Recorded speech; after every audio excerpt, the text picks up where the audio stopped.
Alors on pensait qu'on pourrait parler de comment le Seigneur nous a amenés au réveil qui était à Pensacola, parce que avant nous étions 12 heures de voiture de cet endroit, et j'étais prof de français allemand, et Edouard était chimiste, et nous étions dans une église qui était assez grande.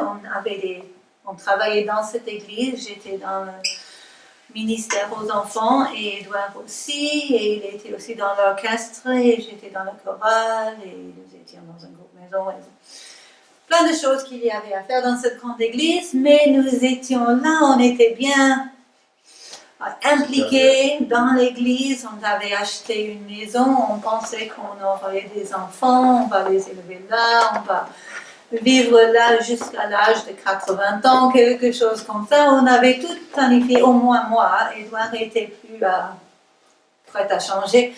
Et puis j'étais dans l'église un mardi soir, parce qu'il y avait le 80e année de l'église. Alors on avait des cultes chaque soir pendant une semaine pour célébrer les 80 ans de l'église. Et j'étais là et il y avait un monsieur qui était en train de prêcher sur je ne sais pas quoi. Et après, il avait fait un appel pour des gens qui ont besoin d'une guérison intérieure. Et j'étais dans ma siège vers le fond de la salle et j'ai posé ma main pour prier pour ces gens. Et je me sentais très contente parce que cette fois, ce n'était pas moi qui avait besoin d'une guérison intérieure. Je me sentais assez grande et spirituelle et je priais que le Seigneur les bénisse, les guérisse. Et puis j'ai entendu la voix du Seigneur qui m'a dit « Tu vas au champ de mission ». Et je me suis dit « Tiens, je crois que je commence à perdre la sanité, j'ai commencé à avoir des problèmes mentaux, je savais que j'ai trop travaillé récemment et maintenant ça commence vraiment à craquer, il faut que j'aille voir un psychologue. Parce que je savais que ça ne pouvait pas être le Seigneur. Le Seigneur, quand je me suis convertie, j'avais très peur que le Seigneur me demande d'être missionnaire. Et en fait, je ne me suis pas convertie pendant du temps parce que j'avais peur que si je donne ma vie au Seigneur, il va me demander le pire. Et ça, c'est être missionnaire. Tout à fait. Et alors, j'ai lutté. Et puis, je me suis convertie en me disant qu'aller en enfer, c'est quand même pire d'être missionnaire. Alors, je me suis convertie en pensant à cela. Et pendant une année après ma conversion, j'ai lutté, j'ai prié.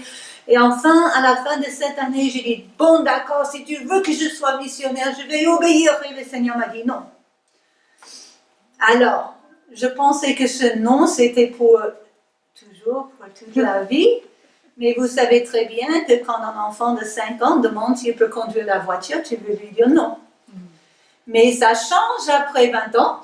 Et à 25 ans, tu pourrais peut-être lui dire oui, vas-y. Alors, je pensais que le non était pour toute la vie. Et alors, je savais que ça, ce n'était pas le Seigneur, mais quand même, la dame qui s'occupait de notre groupe maison était là. Et je l'avais dit, ce que le Seigneur m'a dit. Elle dit, non, ça, ce n'est pas le Seigneur, t'inquiète pas, calme-toi et va-t'en. Alors, c'était fini pour moi. J'ai dit, bon, d'accord, ce n'était pas le Seigneur et quand même, peut-être il faut téléphoner à un psychologue. Et 2 jours après, j'étais en train de lire ma Bible, la lecture de la journée. Et, j'ai lu des versets qui m'ont vraiment confirmé que c'était le Seigneur qui m'a appelé. Et j'ai dit, vraiment. Et j'ai lu ces versets et tout. Et à ce point-là, je savais que ce n'était pas la folie, quoi, mais c'était vraiment le Seigneur. Et je suis conduite chez la dame qui s'occupait de notre groupe maison et j'ai dit, regarde ce que le Seigneur m'a dit. Elle a dit, oui, tiens, ça c'est le Seigneur, qu'est-ce que tu vas faire? Et j'ai dit, je ne vais pas dire à Edouard. Si Dieu veut qu'on fasse ça, il peut lui parler. Alors, voilà, et puis, tu peux continuer l'histoire.